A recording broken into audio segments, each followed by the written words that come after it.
সত্যিই কি আমাদের সমাজ নিরাপদ? ফের উঠল প্রশ্ন।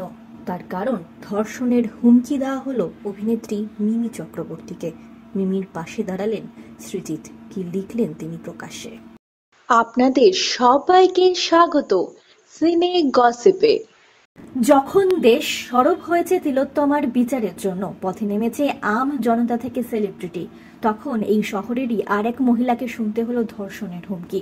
অভিনেত্রী মিমি চক্রবর্তীকে দেওয়া হলো ধর্ষণের হুমকি। ধর্ষণটা মিমির সঙ্গে হলে ভালো হতো, এরকমই কমেন্ট দেখা গেল অভিনেত্রী মিমি চক্রবর্তীর কমেন্ট বক্সে। চুপ করে থাকেননি অভিনেত্রী, প্রতিবাদ জানিয়েছেন মিমি চক্রবর্তী। সব বিতর্কের শুরু নির্যাতিতার পরিবারকে 10 লাখ টাকা অনুমোদন দেওয়ার কথা যেদিন ঘোষণা করেন মুখ্যমন্ত্রী, সেদিন থেকে সেই কথার রেশ টেনে এনেই নায়িকাকে ধর্ষণের হুমকি দেওয়া হলো সামাজিক মাধ্যমে। স্ক্রিনশট শেয়ার করলেন মিমি চক্রবর্তী। এক ব্যক্তি লেখেন, মিমি শুধু একটা মেয়ে বলে তার জন্য খারাপ ভাষা ব্যবহার করতে পারছি না। আজ যদি এই ঘটনা মিমির সঙ্গে ঘটতো তাহলে কি করতিস?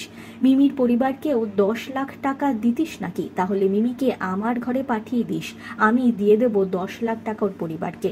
আবার আরেকজন লেখেন, ধর্ষণটা মিমির সঙ্গে হলে ভালো হতো। বন্ধুরা, এই সমস্ত কমেন্টের স্ক্রিনশট শেয়ার করেছেন অভিনেত্রী তার সামাজিক মাধ্যমের পাতায়। লিখেছেন, আর আমরা একজন মহিলার জন্যে ন্যায় বিচার চাইছি, তাই না?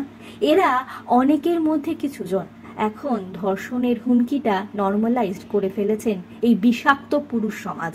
একই সঙ্গে ভিড়ের মধ্যে মিশে গিয়ে বলছে যে তারা নাকি মেয়েদের পাশে আছেন।